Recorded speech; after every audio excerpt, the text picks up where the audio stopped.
O tema que nos deram, em minha defesa, eu penso diferente desse tema também, porque eles colocaram: meus pais envelheceram e... Vocês lembram o tema? Meus pais envelheceram e requerem mais cuidados. E agora? Só que se meus pais envelheceram, o que aconteceu comigo? Naturalmente eu também envelheci. Então, o processo de envelhecimento, ele é absolutamente democrático, vai para todo mundo, queira você ou não, ele é algo que acontece. Então, não são só meus pais que envelheceram, eu também envelheci. E talvez espera-se que eu esteja um pouquinho mais maduro. Mas se eu não quero participar desse processo de envelhecimento, falo, não, esse negócio de envelhecer não é para mim, eu nem gosto disso, não gosto dessa regra. Você tem uma chance para não envelhecer. Qual que é? Morrer cedo. Morre bem jovem, fica sendo lembrado com esse rostinho lindo, maravilhoso. Tem alguns jovens aqui que não estou reconhecendo. Essa daqui é a Mary Monroe. Ela foi um ícone do cinema. Ops, essa foi um ícone do cinema americano que morreu muito cedo. Ela morreu com 36 anos. E ela vai ser lembrada sempre com esse rostinho lindo. Que nós já, no nosso caso, né? Já passamos, muitos aqui já passaram dos 36 anos, embora tenha gente mais nova na sala. Mas, veja, o processo de envelhecimento, ele começa onde? Na queda. Quando o homem resolveu se afastar do Senhor, já houve essa quebra e o plano inicial já se quebrou. E não era para ser assim. E em vez de nós lermos a queda lá em Gênesis, como tudo começou, que acredito que aqui estou vendo gente que já é frequentador de igreja há um tempo, então vocês sabem do que eu estou falando, da queda, do afastamento do Senhor, vamos ver o que o apóstolo Paulo fala sobre isso no livro de Romanos.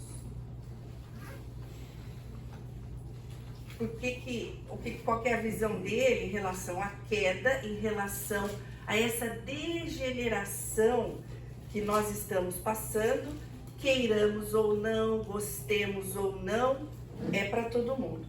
Então, em Romanos 8, eu vou ler a partir do 19. A ardente expectativa da criação aguarda a revelação dos filhos de Deus, pois a criação está sujeita à vaidade, não voluntariamente, mas por causa daquele que a sujeitou. Então já começa aqui falando que não é voluntariamente, tem relação com vontade. Eu quero estar nessa situação. E o apóstolo Paulo está falando, não é voluntário, você está nessa situação não é porque você quer, você foi colocado assim.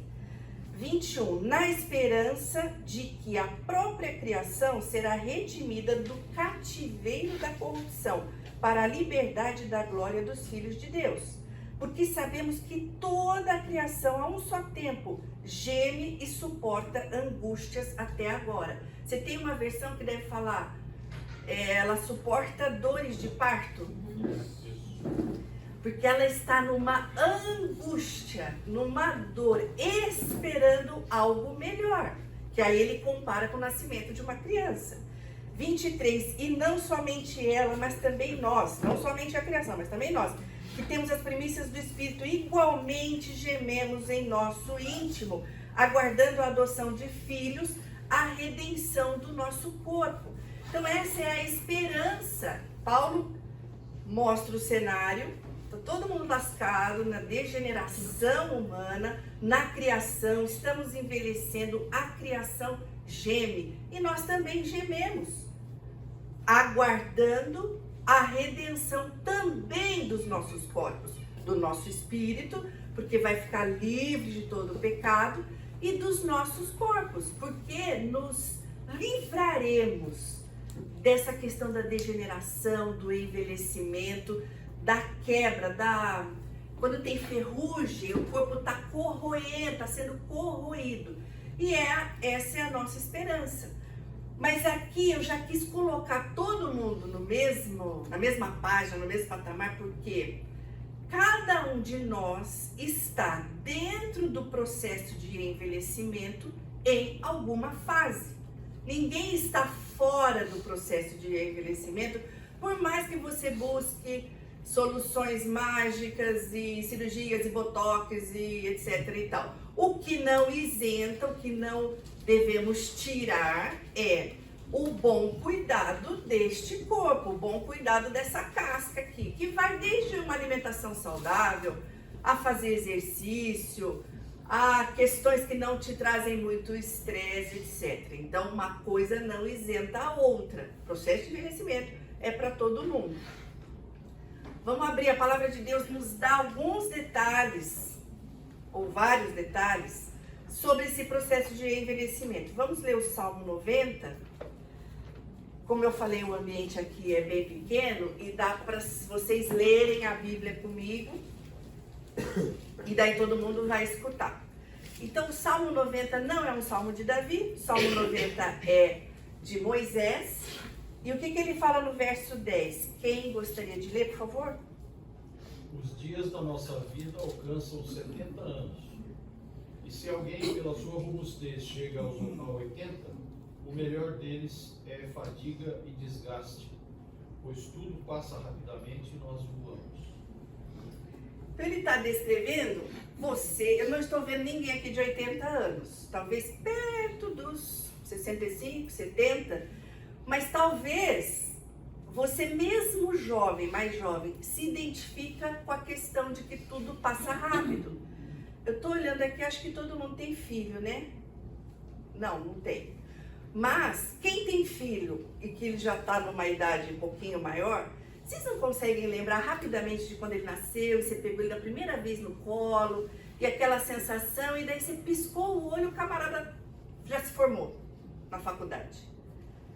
A vida passa muito rápido e a palavra de Deus descreve isso com muitos detalhes. Sobre a questão da canseira e do enfado chegando aos 80 anos. Talvez você tenha pessoas na família que já estão de fato cansadas e é um enfado. A palavra de Salomão em Eclesiastes traz outros detalhes sobre a velhice.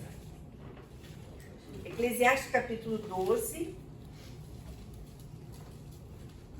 Eu vou ler desde o primeiro versículo que fala o seguinte. Aqui ele está falando, ele vai dar várias descrições da velhice, mas foque na questão que ele está trazendo, que é a vida passa assim, daqui a pouco você está muito velho, busque ao Senhor, tema ao Senhor.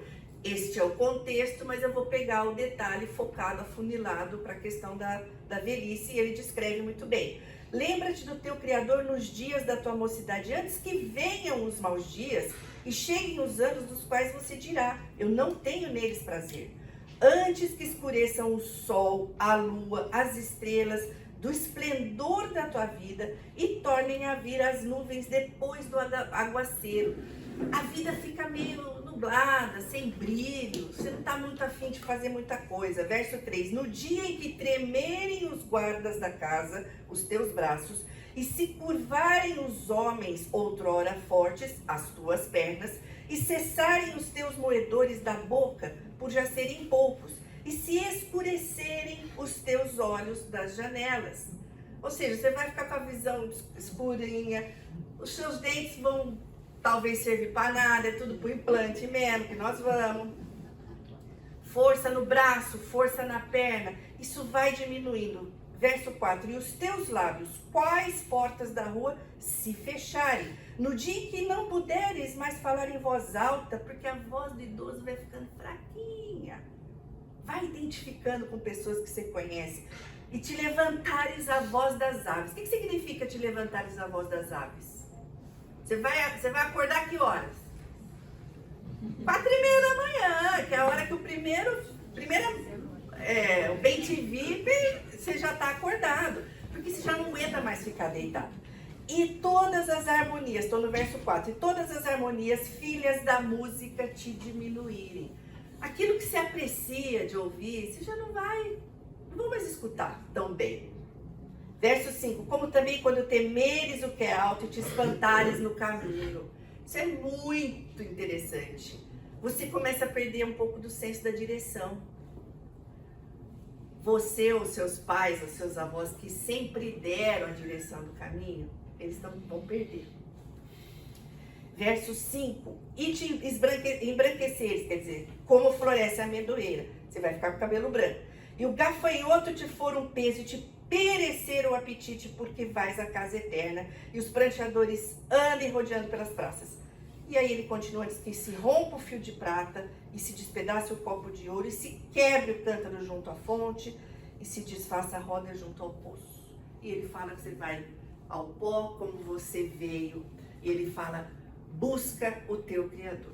Então aqui o meu foco é, vocês conseguiram identificar alguma característica dessa em algumas pessoas da sua família estendida, pai, mãe, ou é você mesmo, né? Eu, cabelo branco desde que eu tenho 28 anos. Esse lance da força, de não escutar assim, exatamente muito bem. Aliás, eu estava lendo um artigo que fala que não é que o idoso não escuta o som, ele escuta, mas ele já não consegue mais decodificar. Então fica aquela zoeira, aquele barulho, e aí ele não consegue mais participar das conversas. E aí o que a gente faz com o idoso quando ele não está mais participando da conversa? Deixa de lado. A gente deixa de lado. A gente começa a falar, não, deixa ele sentar aqui do lado, porque é muito barulho para ele. E aí você vai começando a isolar, e você vai colocando de lado. E aí vou puxar um gancho aqui, que não era a hora, mas vou puxar a palavra, ou o termo aposentar, que hoje a gente conhece como um sistema de remuneração. Ele já vem desse termo latim aposento, que era uma casa que a gente tinha fora da nossa casa núcleo, né, da nossa casa maior, que era para onde as pessoas que serviam ficavam. E naquele aposento, ou a parte, a gente tem, ou a sociedade tem colocado o idoso muitas vezes por essas questões aqui. E eu trouxe isso para que, se nós conseguíssemos talvez penetrar um pouco em como eles estão se sentindo, isso nos dá, se não total empatia, nos dá um pouco de compreensão em como conviver com eles, que afinal de contas nosso tema é família. E eu vou trazer, então, essa pessoa do idoso trabalhando as relações familiares, tá? Idoso, velho, ancião, estes termos, infelizmente, eles são usados na sociedade de uma maneira geral, com muita negatividade. Se eu disser assim, tá entrando alguém e eu falo, ô idoso, senta aqui na frente. Como é que soa isso para vocês? O idoso pode ser que fale que você não me chame disso dessa forma. Não me chame dessa forma. Pode ser que ele fale, não me chame dessa forma, idoso. Então vamos trabalhar esses conceitos, tá? O velho, deixa eu ver se eu trouxe no latim aqui, trouxe. O velho ele vem do latim, ele quer dizer, literalmente, velho, vetus, que é do ano anterior. E ele dá origem à palavra veterano. Quando você está na faculdade e você tem uma pessoa que ela entrou um ano antes de você, o que ela é sua? Meu veterano, né? Você fala isso. É um xingamento? É uma coisa negativa? Não, é do ano anterior. A palavra ancião, também do latim, ele fala, ele está antes, é um ano à frente. Ante-anos, anos 12 meses, ele está à frente. Então não há nada de pesado, negativo, de ruim nestes termos. Mas a sociedade fala isso, você até brinca, né? Muito, vamos conversar com o ancião e dá essa negatividade, dá este peso. Isso acontece também por algumas questões. Além de eu falar da gente isolar o velho, assim, o idoso, eu ia falar da palavra idoso. Ela pode ser tanto um substantivo, se eu disser o idoso se sentou, quanto um adjetivo. O homem idoso se sentou. Então eu estou qualificando o homem como o idoso. Eu estou dando adjetivando o homem. Mas o idoso, vamos construir esse conceito aqui. O curioso tem muito o quê? Muito bem, curiosidade, gente. O vaidoso tem muito o quê? O medroso tem muito o quê? E o idoso tem muito o quê? E o que tem de negativo nisso? Ele só tem muitos anos de vida, vivenciados. Então, a gente tem que dar uma desconstruída nessa questão negativa destes termos. Por isso que a gente vai aqui durante o tempo de conversa, nós vamos falar velho, idoso, ancião, mas sem esse peso que a sociedade dá, que aliás, não é o que a palavra de Deus fala. E não é que a palavra de Deus está se contrapondo ao que a sociedade faz, não.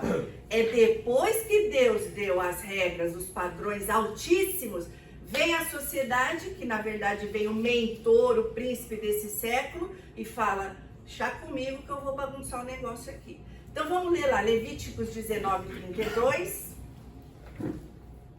Levanta-te diante dos cabelos brancos e honra a presença do idoso. E teme o teu Deus, eu sou o Senhor. Levanta-te, o meu fala a presença do ancião, a sua versão é NVI? Não, a minha é Almeida. Almeida. Cabelos brancos, diante dos cabelos brancos. A minha é Almeida revisada, ela fala as cãs, que são os cabelos brancos, e a presença do ancião. Então, aqui Deus coloca na mesma frase, eu sou o Senhor. Temerás o Senhor, eu sou o Senhor. Por quê? Porque é Ele que está dando essa regra. Provérbios 20:29. O ornado dos jovens é sua força e a beleza dos velhos as suas cãs. O ornato vem da origem para ornamento, o enfeite. O enfeite dos jovens é a força, é o vigor. E dos velhos, anciãos, é o cabelo branco. Por quê? Porque demora para ter cabelo branco, demora para passar por aquela vida toda, demora para juntar aquele tanto de experiência que, diante de Deus, o temor do Senhor deve virar sabedoria. E o 16:31 tem vários outros, mas nós vamos ler esses daqui. Coroa de honra são as cãs quando se acham no caminho da justiça. No caminho da justiça, porque ele teme a Deus. Então vai de fato haver honra no cabelo branco, que são as cãs. Outro aspecto que a sociedade coloca o idoso de lado é porque depois da Revolução Industrial viu-se que ele não podia mais produzir tanto economicamente. Então, de fato, é um estorvo, estava atrapalhando. O verso que nós lemos dizendo sobre o ornato dos jovens ser a força, hoje a sociedade idolatra, faz um culto ao corpo e à jovialidade, porque quer que todo mundo fica sempre jovem. E aí é a academia, o suplemento e tal, e a gravidade, que é a lei da gravidade, chega para todos, vai caindo tudo. E você pode até falar, eu não quero, não concordo nem com essa lei da gravidade, cara, mas não, sinto muito. Não vai dar, porque a lei é a lei e vai acontecer para todo mundo. Mas esta questão de nós valorizarmos muito mais aquele que tem a beleza jovial, vai jogando o velho, o idoso, o ancião para escanteio. E nós já vimos que não é o que a palavra de Deus está dizendo. Há vários outros versos sobre isso. No contexto da família, que é o nosso assunto, vamos ler um pouquinho o que fala Deuteronômio 4.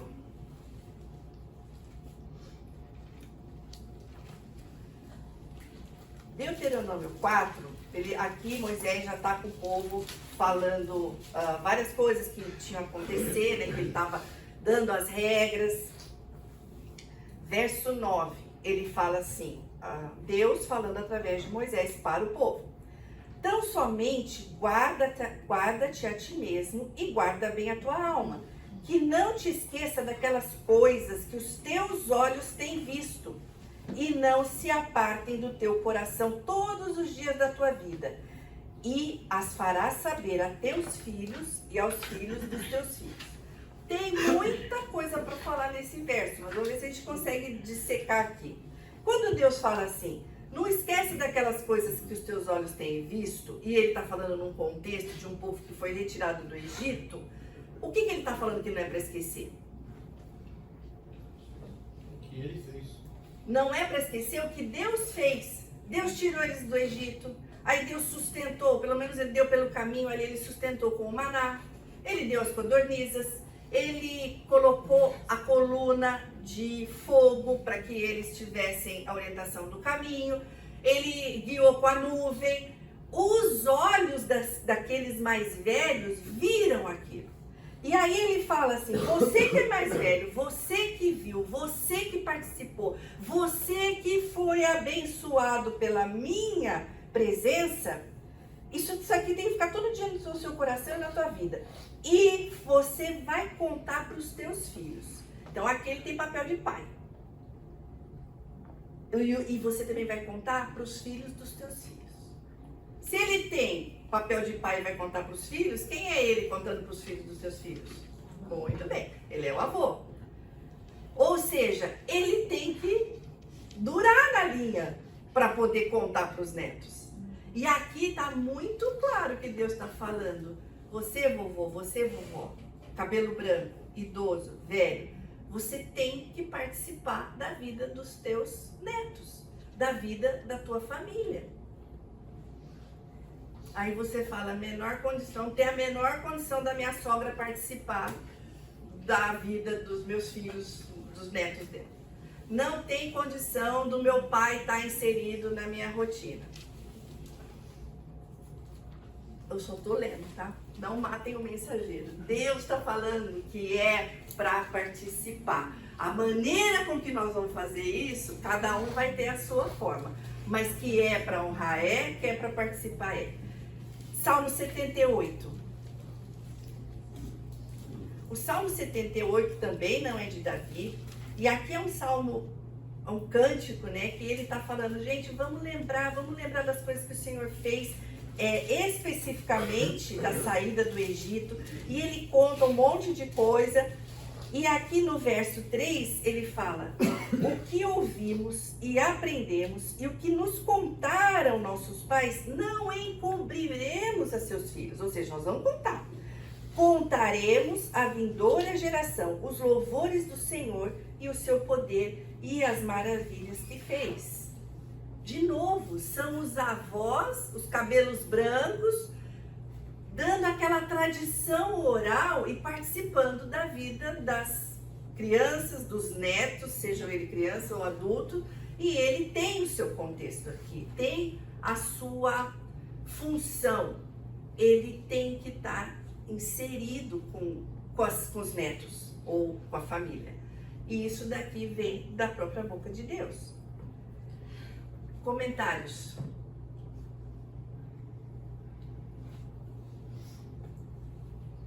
Um rápido panorama aqui, porque estamos falando sobre pessoas mais velhas, idade, cabelos brancos.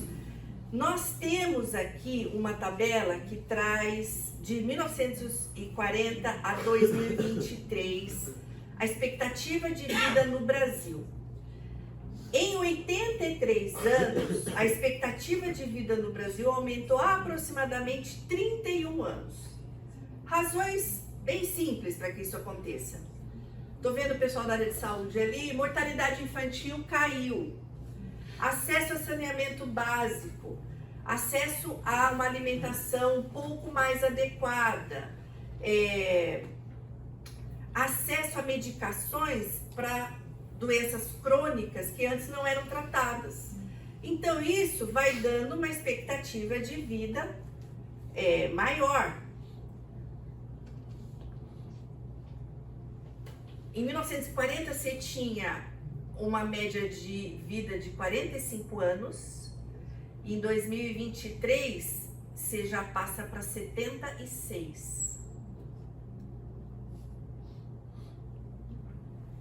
A pirâmide etária aqui, em 1970, você tem uma base muito grande de jovens e crianças e vai afunilando para a idade ali de 75 até 80 anos, que é uma basezinha de pirâmide, certo?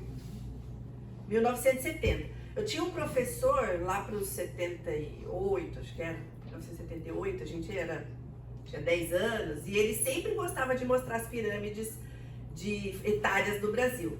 E ele falava assim, tá vendo essa base enorme aqui? São vocês. Vocês que são improdutivos economicamente, vocês que não fazem nada. E aqui o meio, que sou eu, nós estamos sustentando vocês. E não tinha uma base, ou melhor, uma ponta larga da pirâmide ali em cima. E os velhos estavam se aposentando. Olha a fotografia de 2022. Chama pirâmide ainda, mas tá mais para um vaso, né? Um negócio redondo, uma tampa aqui. Você tem uma diminuição da base, poucos jovens, poucas crianças. Você tem, alargou aqui a média, a idade do meio e aumentaram os idosos. Por essa questão toda que a gente comentou, da expectativa de vida aumentada. Aqui você tem só um comparativo entre os dois. Então são 52 anos. Tem uma estimativa que em 2030 a população brasileira vai ter 18% de pessoas acima dos 60 anos. Isso significa que, se isso se concretizar, nós seremos o 5º país do mundo com maior número de idosos acima de 60 anos. Já é uma dica para quem quer fazer um negócio novo, né? Existe um mercado aí que chama, isso é verdade, chama mercado prateado ou silver market, que ele tem diversas oportunidades para esse idoso que não tá lá, o idoso que eu quero dizer, o de 60 para cima, que ele não tá acabadíssimo, que ele tá fazendo o crossfit dele, que ele tá comprando, que ele tá escolhendo na internet, que ele precisa de um celular com letras enormes, que outro dia eu vi que inventaram um celular com letras enormes. E aí estão vendendo esse celular com letras enormes. Enfim, vai ter muita gente idosa e nós vamos conviver com eles. E a nossa foco é, vamos conviver com eles de acordo com o que a palavra de Deus diz? Ou vamos conviver com eles de acordo com o que a sociedade diz? Cara, você não está sendo produtivo, não serve, seus conceitos já não são mais bacanas. O que nós vamos escolher? É interessante aí nesse desenho que a base da pirâmide, que deixou de ser uma pirâmide, passou a ser um vaso, a tendência dela é ir diminuindo. Por quê? Porque uma boa parte da sociedade dos mais jovens não querem se reproduzir. Eu costumo dizer que é a geração PET. Certo? Então, o que está acontecendo? E isso é um fator preponderante no mundo inteiro. Por isso que os muçulmanos estão crescendo tanto. Eles dizem que a maior arma que eles têm são os úteros das mulheres. Por quê? Porque eles mantêm a base bem larga, a sobrevida deles também vai aumentar, porque faz parte do contexto social do mundo inteiro. Mas isso mostra que a nossa sociedade vai ficar cada vez mais velha. E talvez esse conceito de como tratar o idoso, ele se reverta nesse tipo de sociedade. Por quê? Porque a maior base produtiva vai estar entre os idosos. Está havendo já um caminho inverso. Porque estão vendo que, eu não sei se é nova esse termo, mas o etarismo já está sendo muito combatido nas empresas. Eles estão falando, gente, não dá pra gente dispensar o camarada com 55 anos, ele tem muita lenha para queimar, vamos trazê-lo de volta para o mercado. Então já está ocorrendo um movimento contrário, que eu vejo que ainda vai estar engatinhando, mas quem sabe vai nessa linha realmente do que você falou. E a gente está muito alinhado, porque eu quero falar sobre essa questão da diminuição das famílias. Você falou, os casais PET, né? As famílias estão tendo cada vez menos filhos. Aqui nós temos uma tabelinha de 1960, que é a média de 6,3 por mulher. E em 2022 nós temos 1,6. Isso são dados do IBGE. O IBGE não aconteceu, o censo não aconteceu em 2020 por causa da pandemia. Aconteceu em 2022, então isso aqui é bem recente. Tá, ninguém vai entrar na casa de alguém procurar um filho e meio, né? Então, aqui a média é que é 1,6 por mulher. Mas que diminuiu muito. Aliás, deixa eu fazer uma pergunta aqui. Quem tem mais que 4 irmãos aqui? mais que 4 irmãos, e você tem mais que 60 anos. Mais. Quantos irmãos você tem? São quantos Eu filhos? tenho 6. São Foram 6 foram filhos. 6 filhos. 6 filhos. Alguém aqui é filho de casal com mais de 6, menos de 6 filhos? Não. Quantos filhos? 7. Os seus pais têm 7 filhos. Tá, Não. Desculpa, meus pais têm 7 irmãos. Ah, tá. Você tá falando de uma geração anterior. Tá, beleza. Não, a geração anterior já é bastante filho. Inclusive é antes, né? Os meus avós são anteriores a 1960, então são muitos filhos. No caso deles, 12, né?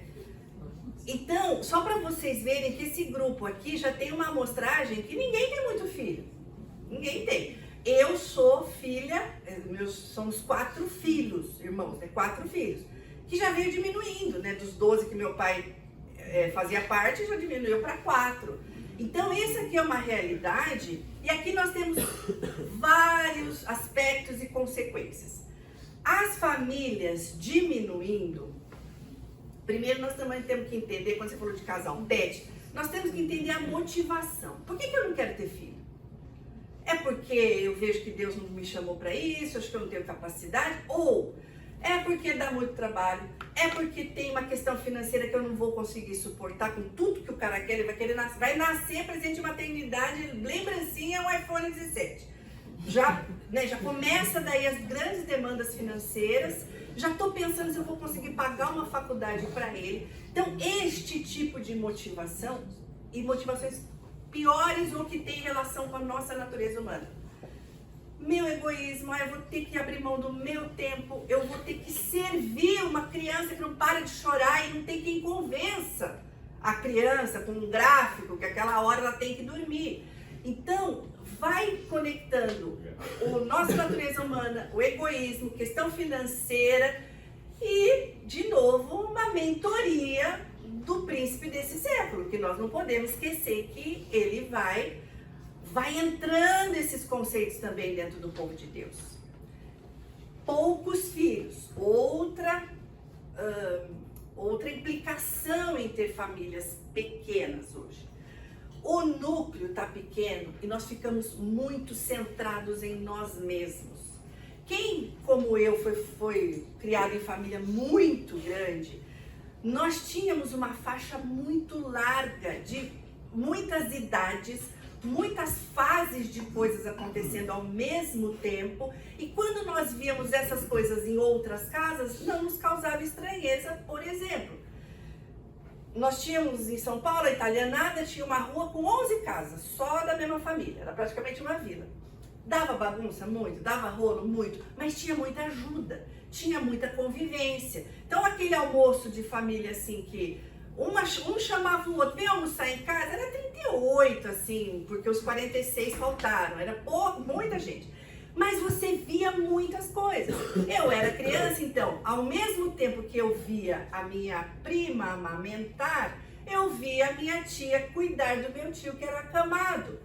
Acabava o horário de almoço, as crianças tinham que esperar para ir almoçar. Acabava o horário de almoço, a gente queria brincar na sala. Não, agora vocês têm que sair do sofá, porque o tio que é idoso vai descansar aqui, vou colocar um lençol para ele descansar. E não tinha problema, ninguém morria. Você estava ali conversando, as crianças corriam para ver como que a tia abria a massa na mão do macarrão. E era uma coisa natural. De repente descia a tia da escada com o pinico na mão e ia jogar no lugar adequado. Não nos causava estranheza. As crianças iam atrás para saber o que estava acontecendo. Mas era uma coisa assim, era tudo acontecendo em várias fases ao mesmo tempo e não causa estranheza. Hoje, os núcleos pequenos, menores, sem convivermos com famílias estendidas, porque, ai mãe, minha avó é chata, ela come fazendo barulho porque a dentadura fica rodando para um lado para o outro e aquilo me causa ânsia. Ah, então você não precisa bem comer na mesa com a avó, fica aqui com as crianças. Aí, hoje ele não quis vir porque ele preferiu ficar jogando videogame. Nós vamos blindando os nossos filhos de convivência com coisas diferentes que não acontecem na casa deles e nós furtamos deles o treinamento para desenvolver uma virtude que é fruto do Espírito Santo, que chama, no nosso linguajar chamaria tolerância, mas o Senhor fala como longo ânimo. E aí ninguém tem mais tolerância para nada. Por quê? Porque as condições financeiras também proporcionam isso. É bom que nós tenhamos um nível financeiro um pouco melhor dos nossos pais e nossos avós, mas numa casa que tem 4 pessoas, eu tenho 6 banheiros. Por quê? Porque ninguém tem que ficar esperando alguém sair do banheiro. Não precisa ter essa tolerância. Numa casa com 6 cômodos, eu tenho 8 aparelhos de TV. Por quê? Porque eu não quero ver o futebol que meu pai quer ver. Então eu vou lá pro meu quarto e eu assisto o meu filme lá, porque eu tenho 683 opções de canais de streaming. E você daí não treina nada da tolerância, de esperar. Aliás, eu vejo que meus pais vão comer, vão servir e falar, não gosto disso, não gosto disso. Vou pedir o quê? Um iFood. E eu trago. E aí nós vamos nos isolando. Nós vamos fazendo o que Deus falou para não fazer. Não é bom que o homem esteja só. Mas o diabo escutou. Quando Deus falou, ai que bom, não é bom que você... Deus falou, não é bom que o homem esteja só. O diabo falou, deixa comigo. Eu vou dar bastante. Oi? Eu isolo ele. Eu isolo ele dentro da mesma casa. Eu dou para cada um quadradinho desse, bicho, e cada um tá no mundo dele. Agora, veja, ninguém vai demonizar a tecnologia. O que diferencia o remédio do veneno é o quê? A dose.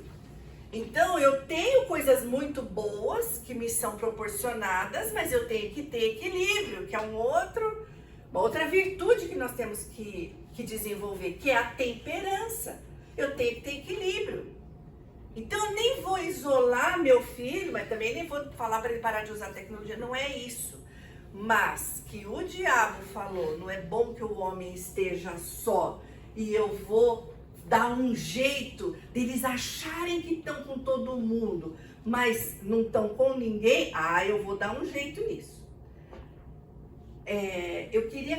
Eu falei sobre essa virtude, que na verdade é o fruto do Espírito Santo, que ele fala sobre o longo ânimo, e nós precisamos desenvolver isso até para trabalhar com o nosso assunto macro aqui, né? Que é estar perto dos pais. Eu não gosto muito dessa palavra cuidar dos pais, mas nós vamos desenvolver isso um pouquinho mais para frente.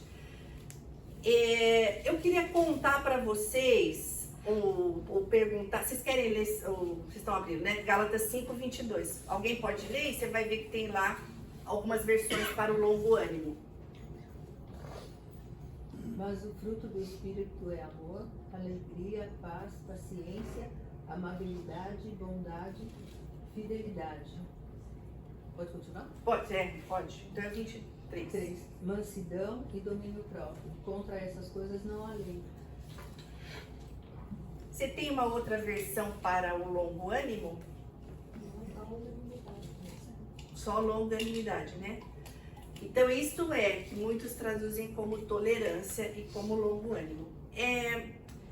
Vai dar um intervalo, mas eu quero contar um caso aqui que eu vi.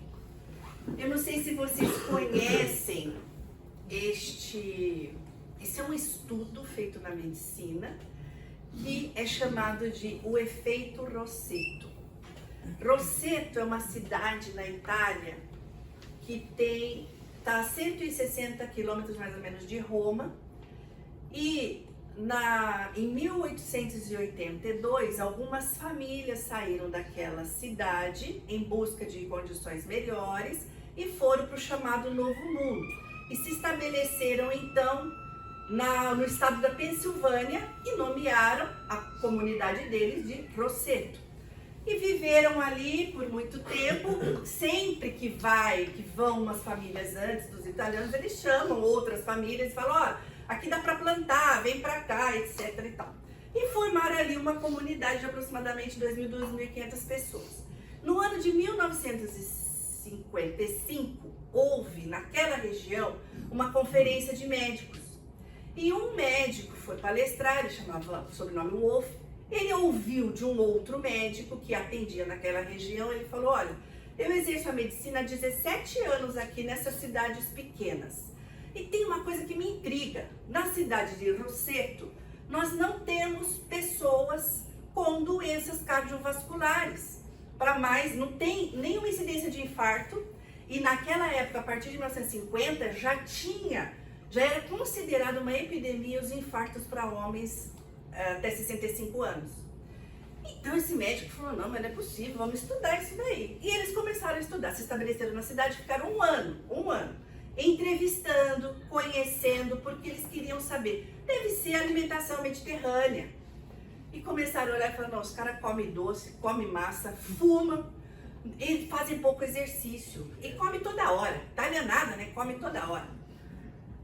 Segunda possibilidade, genético. Então vamos pegar as pessoas, tanto lá da Itália quanto daqui, vamos rastrear, vamos saber onde que eles estão e ver se tem o mesmo resultado. Rastrearam, não tinha, era primo que morava em outro lugar, não tinha o mesmo resultado. Tinha doenças cardiovasculares. Nessa época não tinha remédios para controlar pressão, colesterol, etc.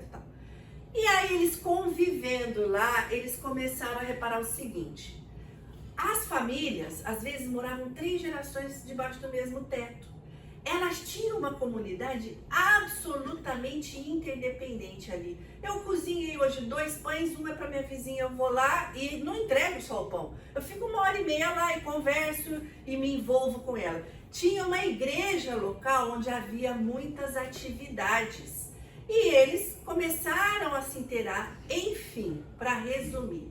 Eles publicaram 2 livros sobre o efeito Rosseto, porque eles entenderam que a convivência, a maneira com que eles tinham essas relações interpessoais, dava longevidade e tirava o estresse que causavam aquelas doenças cardiovasculares. Depois vocês googlam aí, porque vocês vão ver que eu menti metade só. Mas vocês googlam, porque isso daqui está publicado. Ah, outra curiosidade. Voltaram lá, 1975 para frente, para fazer outros estudos. Vamos ver se esse negócio continua. Não tem mais esse efeito lá, porque houve uma aderência aos costumes americanos. Os camaradas começaram a morar fora sozinhos. E aquilo ali se desfez porque eles estão agora com outro tipo de cultura. Italianada, Rosseto. Depois você dá uma procurada lá. Vamos tomar um café, daqui a pouquinho a gente volta. Nós estávamos falando sobre isso aqui, daí o Luiz Américo veio aqui e falou assim, você esqueceu de falar de um fator aqui dos italianos. Gente, italiano se pega nos tapas direto. Depois se acerta, né? 2 minutos está se abraçando, beijando, perdão. E não é mentira. No estudo deles, também fala sobre relacionamento de perdão, que é algo essencial para a convivência com a família, com a intimidade. Se você não exercitar o perdão, você não consegue conviver. E tudo isso, nós lemos Romanos, tudo isso, nós lemos Gálatas, né? Em Efésios, o Senhor, através de Paulo, está falando, para acontecer tudo isso, você tem que ser dominado por quem? Quem é que tem que te encher? Não é a tua natureza, é o Espírito Santo. Senão, não rola nenhum relacionamento, nem com seu esposo, sua esposa, que você tanto ama, seus filhos, e que dirá com seus pais, que agora começam a dar trabalho, que é uma frase que a gente sempre escuta, puxa, meus pais estão dando muito trabalho, e você também não conhece, porque meu pai é muito complicado. Outra coisa que a gente fala, minha mãe é muito o quê? Teimosa. Todo mundo é teimoso, desculpa te falar, mas você vai... Gente, a coisa mais engraçada é a gente escutar dos filhos coisas que falávamos para nossos pais.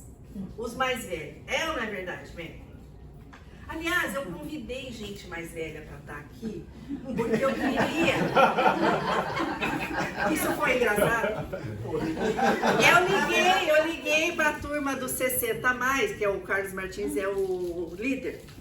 E eu falei, viu, vai acontecer um assunto assim, e eu gostaria que não houvesse uma faixa mesma de fase de vida. Só os de 40, 45, porque estão naquilo que é chamado geração sanduíche, com cuidando dos pais e cuidando dos filhos também. Se você só tem a mesma faixa, você não tem como trocar. Então eu falei, manda tua turma pra lá. Eu não sei se vocês vieram por causa disso, mas...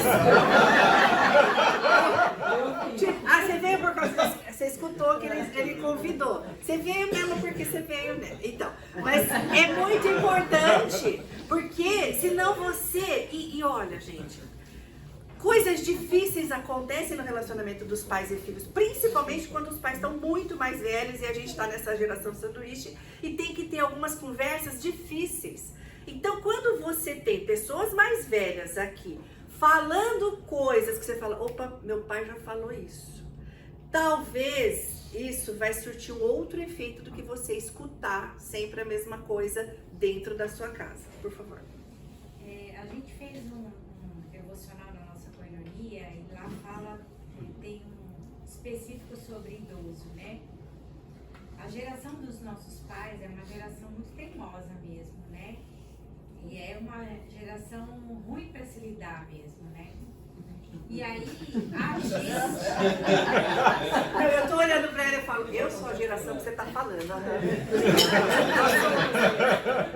mas a gente tem a chance de não ser igual a eles. Sim. Então a gente tem que aprender hoje a não dar trabalho para nossos filhos, né? A ser, a não ser teimoso, né? A não ser bem-vindo na roda de todo mundo, né? E eu falo sempre pro meu marido, que a gente tem que lutar para isso, né? Para que a gente possa ser um idoso legal, um idoso que chama para estar junto, né? Um idoso que escuta os nossos filhos, porque eles não vão estar fazendo isso, eles não estão falando para prejudicar a gente, sim para ajudar, como a gente também fala com nossos pais, né? E eles que não querem escutar a gente, né? Perfeito. Nossos pais são muito teimosos, mas nós também seremos. Eu só quero dizer porque às vezes a gente tem essa perspectiva, e de novo, eu convidei pessoas mais velhas para estar aqui, para que a gente escute talvez a mesma coisa de outra pessoa. Porque algumas conversas são muito difíceis. O que você falou é uma oportunidade que nós... Vamos lá, vamos tentar lembrar das gerações. Eu tenho um quadrinho aqui. Os nossos pais eram baby boomers. Ou melhor, são antes dos baby boomers. Meu pai enfrentou a Segunda Guerra. Meu avô enfrentou a Primeira e Segunda Guerra. Então, eles são uma geração que fizeram isso aqui para botar comida na mesa e garantir um telhadinho.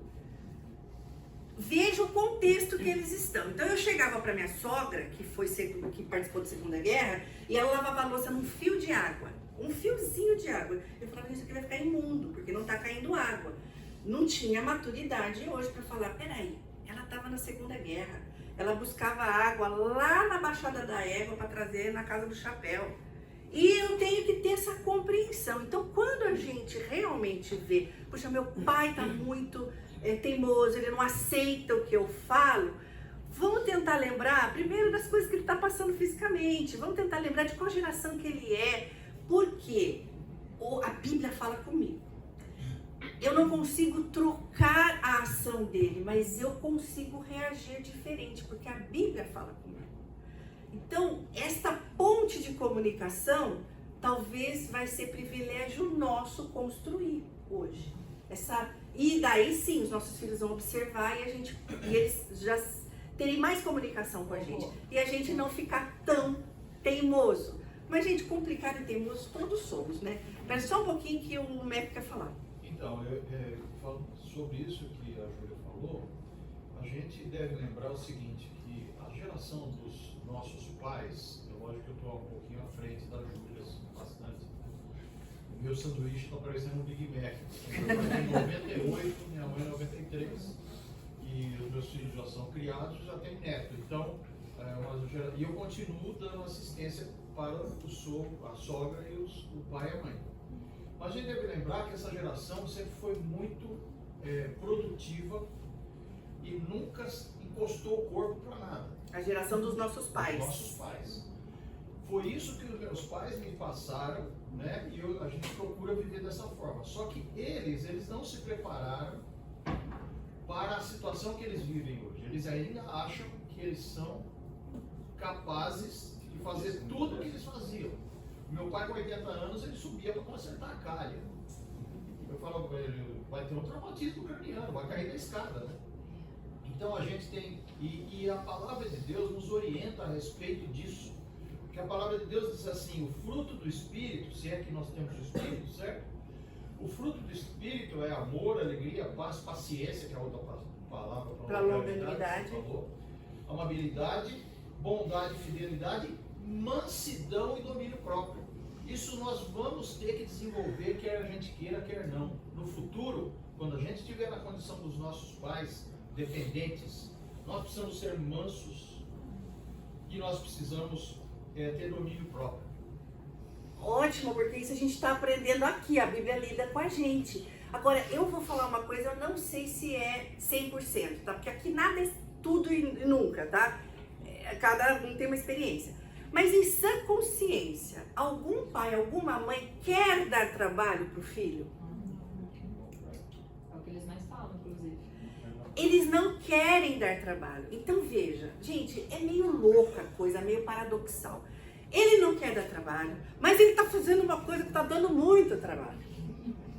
E eu tenho que convencê-lo que ele tem que parar de subir no telhado, porque uma pessoa de 26 anos quebrar uma perna é uma coisa, uma de 90 é outra.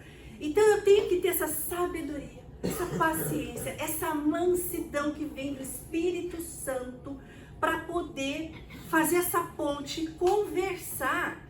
E, gente, as conversas mais difíceis com pais, filhos, quem quer que seja, tem um lugar para começar e uma pessoa que vai escutar. Onde é que começam as conversas mais difíceis?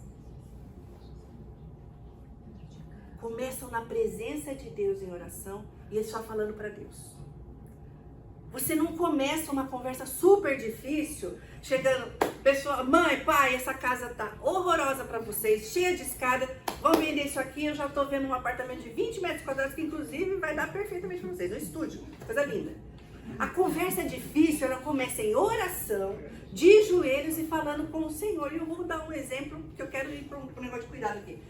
E você quer falar, Nedé? Não, eu queria falar o seguinte, porque também eu acho que a gente que é mais nova, e você talvez nessa geração que está tendo filho, a fazer eles conviverem com as pessoas, os avós, porque a gente tem deixado aquilo da importância. É claro, eu sou uma privilegiada em sentido de avós, vamos dizer assim. Mas hoje eu tenho visto com os meus meninos mais velhos que muitas vezes os avós têm uma influência melhor em determinados assuntos do que a gente mesmo. Por quê? Porque ele tira o peso do pai e escuta muito mais. Eu já vi meu filho buscando conselho com meu pai e não comigo. Isso Porque é o caminho é mais aberto. Porque também o avô não tem obrigação de corrigir e disciplinar. Exatamente. E o avô, com o cabelo branco, já tem mais paciência. E às vezes eles vão falar pra gente, falar assim, mas todo dia você vai derrubar esse leite na mesa? Todo dia? Eu sou a mãe, eu tô corrigindo e tô brava e tô implicante. E os avós não. Eu queria só dar um exemplo. Todo mundo pode falar. Eu só queria dar um exemplo sobre a questão da oração, de conversas difíceis. A minha mãe era uma pessoa assim, muito intensa, demais. Era difícil de conviver, mas todo mundo é difícil, gente. Eu não vejo... Começa a conviver, vai morar com seu melhor amigo. Você me fala se ele não é difícil de conviver. Todo mundo é difícil de conviver. E a minha mãe achava que podia dirigir pra cima e pra baixo. O carro dela parecia um tanque de guerra, assim, tudo batido, todo ralado. E ela atropelou um motoqueiro. E nós tivemos que resolver essa situação na delegacia, não sei o quê. Ela parou de dirigir depois do motoqueiro? Não. E aí a gente falava, e agora tira o carro, não tira o carro? E eu angustiada, mas a gente tem que saber por qual caminho que vai.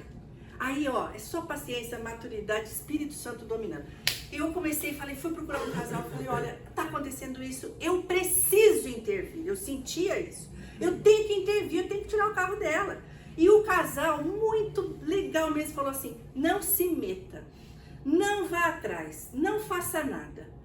Eu não fiquei tranquila com aquilo. E eu chorava, e eu orava, falava, gente, alguma coisa vai acontecer. Na noite, 2 noites depois, veio um outro casal em casa e eu não falei, não pedi um conselho para eles, mas eu falei, eu estou angustiada, ore comigo sobre isso. E o casal orou conosco ali sobre isso. E eu não tinha WhatsApp naquela época, mas na semana, minha irmã tentou falar comigo, não conseguiu pelo telefone, porque eu estava com aquele casal orando por aquela situação. No dia seguinte, a minha irmã consegue falar comigo, ela fala o seguinte, eu não sei por que o papai e a mamãe não guardaram o carro na garagem. Ontem à noite, o tanque de guerra não veio para a garagem. Passou um policial, desconfiou que era um carro abandonado, porque tanta batida, sei lá, que tinha no carro, e viu que tinha alguns impostos vencidos ali, alguma coisa com a documentação, recolheu o carro, botou no pátio. E era carésimo para tirar, e era carésimo para pagar, também não me lembro o que era que tinha de rolo. O que aconteceu? Deus viu a minha angústia e ele falou o seguinte, eu não vou deixar você enfrentar essa conversa difícil. Essa conversa difícil você começou comigo, na minha presença, então eu vou resolver o negócio. Seria cômico se não fosse trágico, porque era uma situação muito difícil de lidar. Como que você chega para uma pessoa que liderou família, que teve uma profissão e fala, você é incapaz. Você não pode fazer isso. Você tem que ficar à parte. Gente, veja a delicadeza e a sensibilidade de uma conversa dessa. Tem gente que levantou a mão. Para você depois, né? Porque você vai ter que levar, buscar e tal. Então, essa questão do trabalho para você também, nós vamos falar. Porque nós não estamos aqui por acaso. Vamos lá, gente. A Bíblia não pode só fazer sentido quando eu estou lá no culto. Quando eu falo e eu canto, ai Senhor, o Senhor é soberano, isso inclui, o Senhor escolheu minha família, o Senhor sabia quem ia ser meu pai e minha mãe, o Senhor sabia o jeito que ia ser, inclusive Ele impôs, né, porque eu não escolhi meu pai e minha mãe, nem eles me escolheram. Isso é imposto por aquele que entregou o seu próprio filho. Isto tem que internalizar na gente. Você não pode apartar as atitudes de Deus da soberania, do amor, da justiça, da misericórdia. Isso vem no pacote.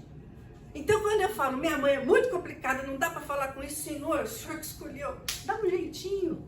E o Senhor aprova e fez aquele lance e tal. Agora, Se Nabucodonosor foi chamado de servo, por que o policial não pode ser chamado? O Nabucodonosor foi usado por Deus e foi chamado de servo pela palavra, né? E o guarda também, que não tinha nada a ver com isso. Gente, quem ia saber? O carro não foi guardado, entendeu? É uma coisa assim, que Deus olhando tudo, Ele fala. Essa cena aqui é muito familiar pra gente.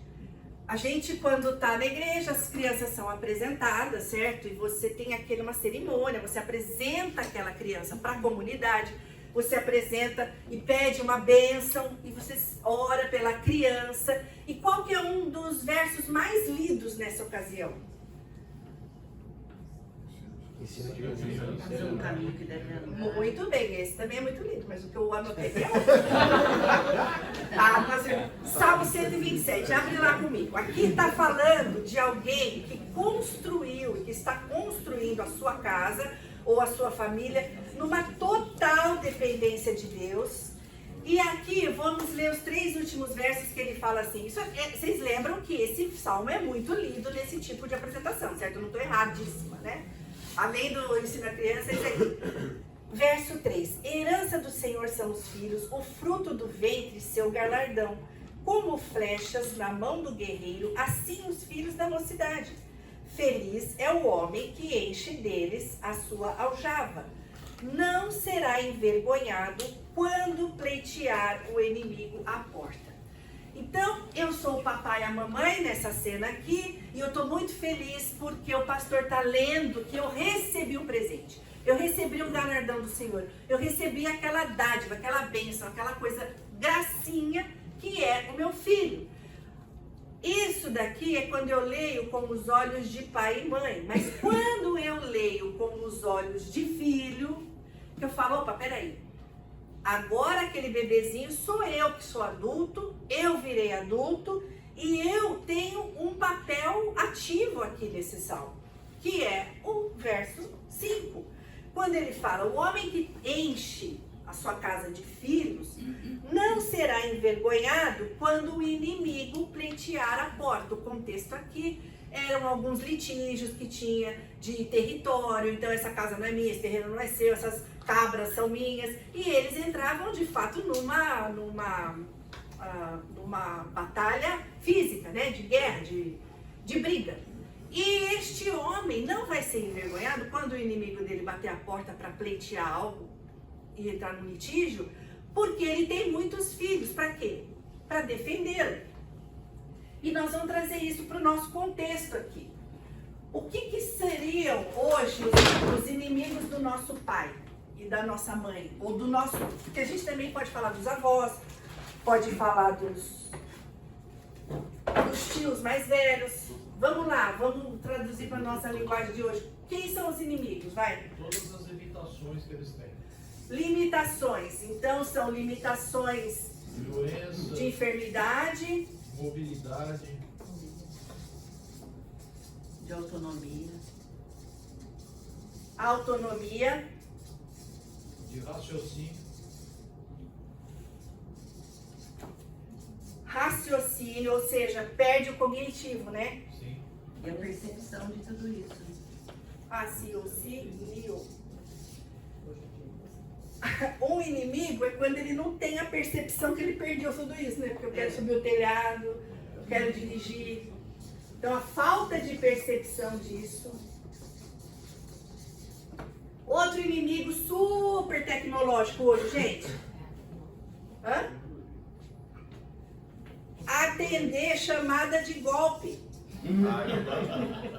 Quem nunca? E eles estão vulneráveis, porque alguns idosos passam o dia inteiro no celular, né? Mandando pirâmide, receita de cebola, não sei o quê. A gente brinca, mas alguns são desse jeito. Então, você tem, que mais? Você tem essas questões, que são os inimigos A hoje. própria tecnologia para eles é muito difícil. A lidar com a Lidar própria com a tecnologia, né? Uma coisa que eu acho que também se encaixa aí é lidar com aquilo que ele construiu, com o patrimônio. Patrimônio. E é responsabilidade dos filhos ajudarem a manter aquilo que não fazer desaparecer. Aqui você está falando patrimônio conquistado, certo? Isso. Gente, nós temos um outro inimigo aqui que ninguém falou, que são os idosos que não têm patrimônio, que não têm reserva. E talvez o inimigo que vai bater a porta deles vai ser uma falta de recurso, né? Por isso que eu falei as limitações, mas que muita gente não se preparou para a vida. Ceder a hierarquia para os filhos, né? Porque antes eram eles que tinham autoridade sobre os filhos. E agora, muitas vezes, os filhos é que têm que ter autoridade sobre eles. E ceder esse caminho, a esse papel. Vamos explorar um pouquinho, porque você falou uma frase assim, difícil, é dura essa daqui. Ceder a autoridade para os filhos, ou ceder a hierarquia para os filhos. Vamos falar um pouquinho sobre isso, porque uma coisa que é mito, os nossos pais velhos, idosos, anciãos, eles não viram criança, tá? Uma coisa é eu não conseguir levantar da cadeira, a outra coisa é virem falar comigo: quer levantar da cadeira, bem? Eu vou te levantar agora. Quer que eu corte sua carninha? Isto pode ser engraçado, mas é ofensivo. Principalmente para alguém que tem o raciocínio. Eu convivo com ele foi gerente de uma multinacional, 80 funcionários embaixo dele, limitações seríssimas físicas. E a família, 6 filhos, tratando como se fosse criança, como se não soubesse nada. E ele com dificuldade também de falar. Isto é ofensivo e isto não é bíblico. Então, quando eu falo, ó, seu pai não virou criança, mas você falou sobre passar a hierarquia, também é delicadíssimo. Porque você não pode chegar e falar: papai, mamãe, agora quem manda aqui sou eu. Isso não existe. Por isso que a palavra virtude, temperança, e moderação e longo ânimo é agora que a gente tem que aplicar. Eu estou lembrando de um caso que aquela casa não era mais adequada, tal. Vamos tentar entrar num denominador comum aqui. Vamos ver o que pode ser feito. Para não... Minha mãe falava uma coisa muito interessante, que a gente conviveu com muitos idosos na família. Ela falou assim, não enterre o seu tio vivo. Ele não pode fazer certas coisas, mas outras coisas ele pode fazer. Ele não pode morar numa casa que tem 500 degraus, escadas? Não, não pode. Talvez uma casa que tem um jardim, né? Vai acomodando e conversando. Você quer falar? Você quer falar? Então, vocês estão falando dos pais, né? Essa questão dos pais eu pelo menos não tive, porque eu perdi meus pais muito cedo. Mas eu me coloco nessa posição já. Embora eu não tenha 80, eu não tenha 90, mas eu estou numa condição que eu sou avó, né? Meus filhos já são casados, né? Já tem... A minha mais velha tem 45, ela está lá no sanduíche, como você falou. E eu sou viúva. Então, assim, o que eu penso é que a gente, como pais, como avós, a gente tem que ter um discernimento. Isso eu aprendi bastante cedo, né? Que você envelhece o seu corpo, mas você não precisa envelhecer sua mente. Então, assim, eu tenho 69, né? Então, eu procuro manter a minha mente sempre ativa, sempre dinâmica, resolvendo as minhas coisas, não me intrometendo na vida dos meus filhos, que eu acho isso péssimo. Se a mãe falou assim, você tem que sentar ali, eu não falo nada. Eu acharia que ele teria que sentar aqui, eu não falo nada, entendeu? Então eu vou na casa dos meus filhos, eu tenho aquilo que eu posso, que eu penso que eu posso fazer e aquilo que eles têm que fazer e não eu, mesmo que eu esteja ali, entendeu? Então isso eu trago na minha cabeça desde muito nova, que quando eu envelhecesse, eu seria uma pessoa, gostaria, né, que o Senhor me abençoasse de ser uma pessoa diferente nesse sentido. Você está trazendo pra gente uma motivação, pra gente aprender a envelhecer, isso é muito importante. Então, assim, eu sempre fui mais independente, assim, independente não financeiramente, porque eu sempre dependia do Valdomiro que se conheceu, né? Mas assim, eu sempre, como eu perdi minha mãe muito nova, então eu resolvia as minhas coisas, eu fazia determinadas coisas, porque eu não tinha minha mãe para me ajudar com isso, né? Então eu fui crescendo e envelhecendo de uma maneira diferente. Eu falei assim, eu quero dar para os meus filhos aquilo que eu posso dar para ajudar. Se for para atrapalhar, eu não vou, entendeu? E a minha cabeça, eu procuro manter nova. Eu falo assim, eu tenho 69, mas a minha cabeça parou lá nos 40. Eu não preciso ser velha. Só fisicamente que você vai, como você diz, você vai caindo tudo. Vai degenerando. Mas assim, cabeça nova se atualizando. E para isso precisa estar em contato com a família. Com a família. Fala. Então, eu acho que um dos inimigos aí é a irritabilidade. Assim, que tá tão sensibilizado, às vezes, o idoso, certo? Estou pensando na minha mãe nesse momento agora, sabe?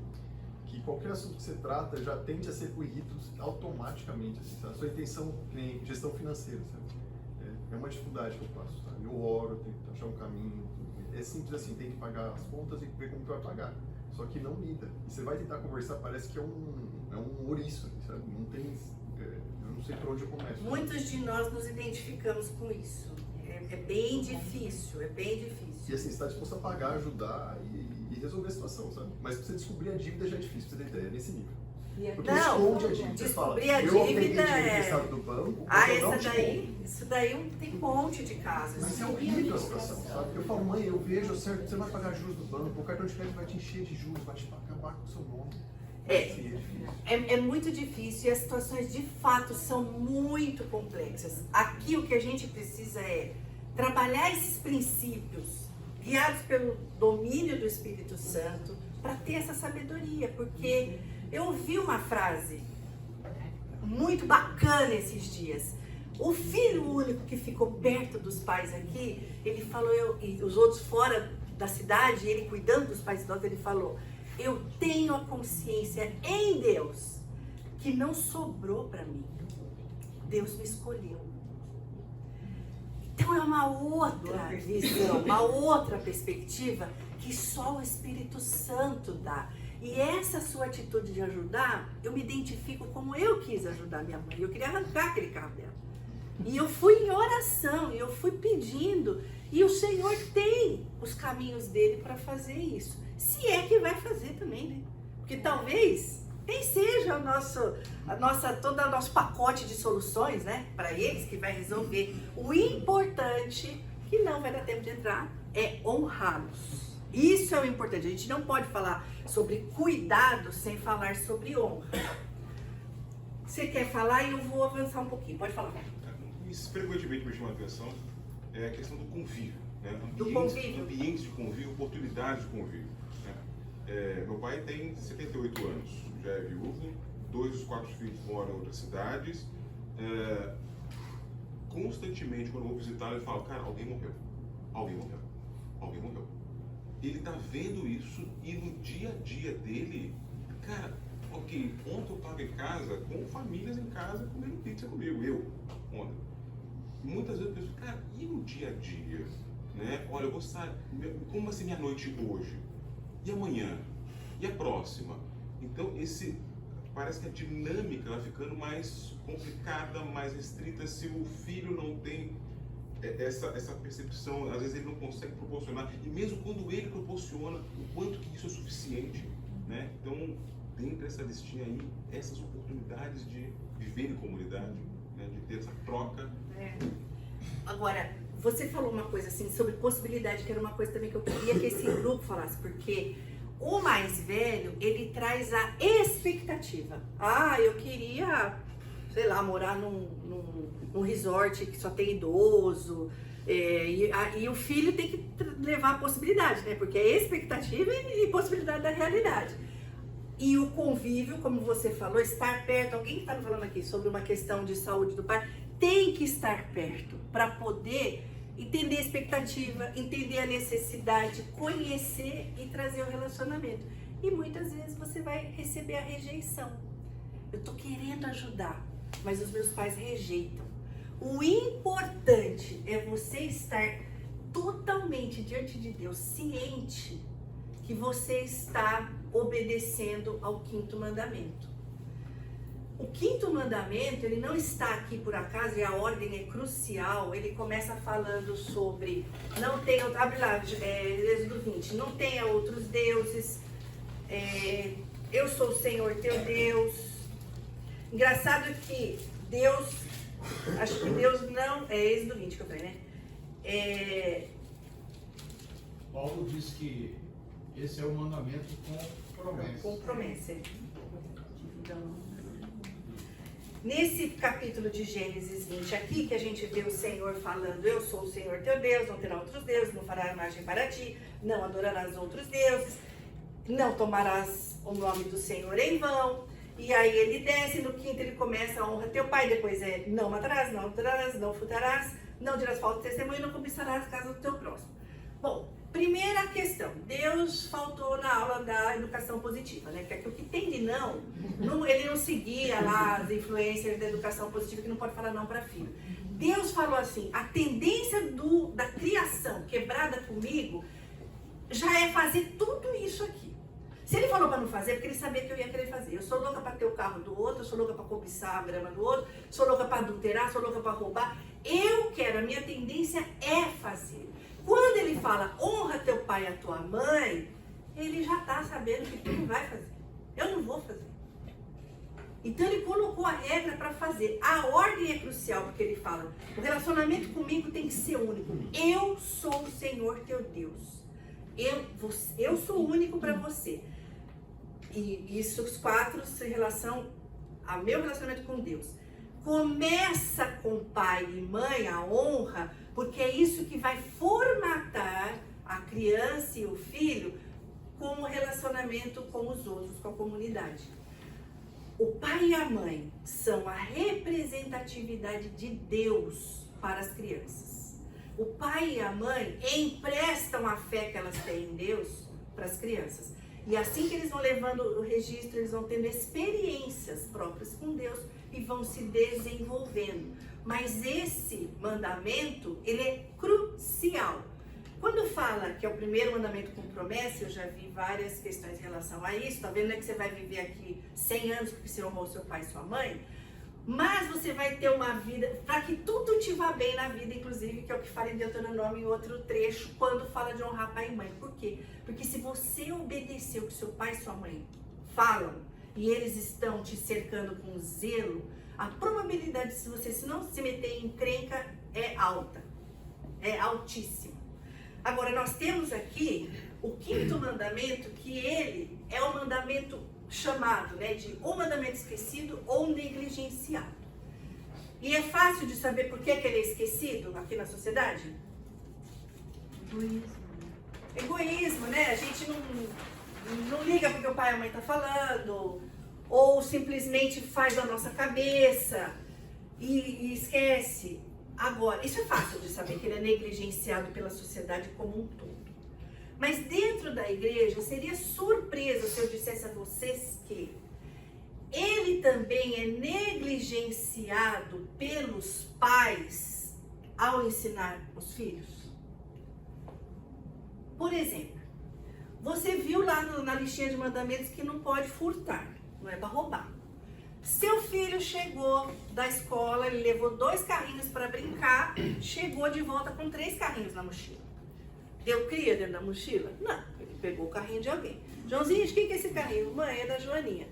Tá, ela sabe que você pegou? Mãe, ela tem um monte, ela nem vai ligar. Não, filho, não é assim. Você tem que perguntar se você pode, se você não pode. Você gasta um latim enorme para explicar para o seu filho qual é a consequência de roubar, de tirar aquilo que não te pertence.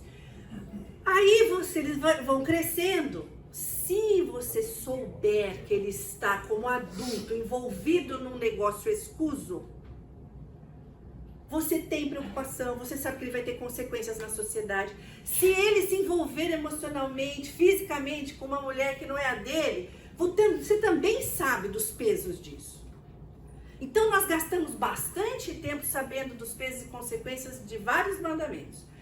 Quando chega no honra teu pai e a tua mãe, e aí é para os pais mais velhos aqui, por que é que a gente não gasta tanto tempo, não se inclina para eles dizendo, eu não estou me sentindo honrado com o que você está fazendo. Isto, para mim, não é cuidado. Chegar aqui na minha casa, falar que eu tenho que trocar de casa porque tem muita escada, colocar todos os remedinhos na minha caixinha e ir embora e não ficar comigo, eu não me sinto honrada. Compreendem que há uma negligência dos dois lados do balcão?